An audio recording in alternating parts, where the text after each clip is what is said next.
About 300 people live on Smith Island, a little island in the midst of the Chesapeake. The majority of island residents are employed as watermen who gather crabs, fish, oysters, and other species from the bay for a livelihood. Smith Island is also well known for its wonderful 9-layer Smith Island cake, but we'll get to that in a minute. If you are planning to use a Smith Island ferry to get here, continue to read. We will share more details with you on how to do it. Getting to Smith Island in Smith Island Ferry. Smith Island can only be reached by water. To get there, you must take a ferry from Crisfield, Maryland. You essentially have to stay on the island for at least one night due to the boat timetable. Only one guaranteed ferry departs Crisfield and travels to Smith Island each day at precisely 12:30 p.m., and only one boat departs Smith Island and travels to Crisfield each day at 7:30 a.m. I found that spending a single day on the island was plenty, therefore I advise taking the 12:30 p.m. boat to Smith Island, staying the night there, and then catching the 7:30 a.m. ferry back to Crisfield the next morning. This link will take you to information about ferries. Another link to ferry information is provided here. Follow Route 413 to Crisfield, Maryland, to reach the Crisfield dock. You may get to the Crisfield City dock by taking Route 413 all the way to the finish. Parking is available at J.P. Taw's Lumber, which is the tan structure with the orange roof. In the front, there is a drop box where you must deposit an envelope with $3 every night. Drive back to the pier after parking and search for the red boat, the Captain Jason. The skipper only takes cash, and the ferry costs $20 per passenger one trip. Make sure you are on the boat by 12:30 p.m. straight since he will be leaving. The boat voyage itself lasts for around 40 minutes, during which time you may see birds in the marsh. Additionally, I advise grabbing lunch in Crisfield before boarding the ship. Where to stay in Smith Island? The Smith Island Inn and a few Airbnbs are among the locations to stay on the island. The Smith Island Inn also rents out cottages, which are really homes. We stayed at an Airbnb named Oysterman's Pearl when I went to Smith Island. Smith Inn is presently in charge of running the home. Ewell, Rhodes Point, and Tylerton are the three settlements on the island. Since Tylerton can only be reached by boat and Rhodes Point is located along a long, winding road, I advise staying at Ewell, the island's major town. The majority of hotels and Airbnbs are a short drive or walk from the ferry pier. Look for a location with bicycles and boats. If your lodging does not come with bikes, you may rent bikes from a shop near to the pier. Things to do on the island. Despite being tiny, the island is worth seeing. We effortlessly bicycled everywhere on the island thanks to the bikes provided by our Airbnb. What we did was this. 1. The Cultural Center of Smith Island. This little museum tells interesting tales about Smith Island's culture and provides information about the island's history. Since the museum is open from 10 a.m. to 4 p.m., I suggest beginning here.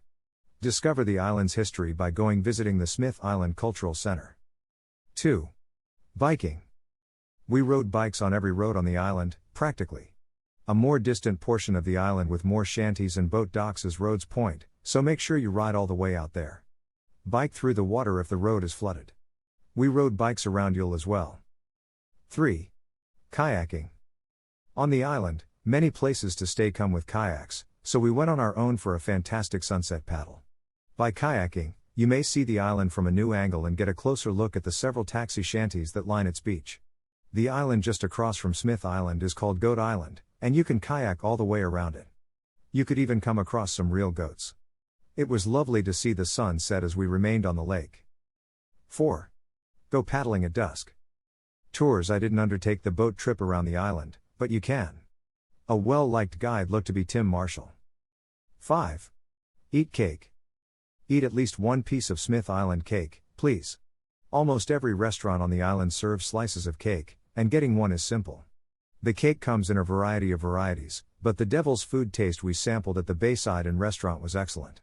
Smith Island cake is readily available on the island as well as on the mainland, where it is sold by Smith Island Baking Company.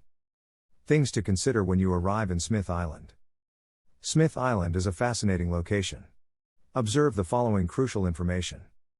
There are certain businesses on the island that only take cash, and there are no ATMs there. Before you go, get cash. There are instances when the eateries shut as early as 4 p.m. Make sure you have a pan to eat supper in by checking a few hours before you leave. Take bug spray. You should bring your own food and toiletries since the island's grocery shop isn't very extensive. Final words. Although Smith Island is tiny and easily accessible on foot, Golf carts seem to be both tourists' and locals' favorite means of mobility. The Bayside Inn offers golf cart rentals. Around the restaurant's rear is where you can find the rental carts and bicycles. You may disembark from the passenger boats at Yule adjacent to the Bayside Inn restaurant. A family-style meal is available, or you may purchase from the menu. They prepare a mouth-watering crab cake sandwich. Smith Island cakes are also available there by the slice, or you may purchase a whole cake to take with you. Other eating alternatives include the deck at Rook's General Store, which serves crab cakes, soft-shell crabs, and other seafood on a screened porch, or ordering takeout at the Bayside Inn carry-out store to the back of the restaurant. You can sit on a seat on the dock and watch the boats unload. The Smith Island Center is situated across the street from Rook's. Anyone visiting the island should definitely stop by the Smith Island Center. Before seeing the remainder of the island, start by visiting this tourist center. A walking tour map that can help you navigate your island excursion is available here. Make sure to set aside some time to view the short film that is being shown on the TV just outside the main door. The movie is really well made and gives an excellent impression of life on Smith Island. Smith Island historical artifacts, many of which are on loan from Smith Island families, are beautifully displayed at the visitor center. Take a Smith Island ferry, and you will end up with securing the best possible experience in here.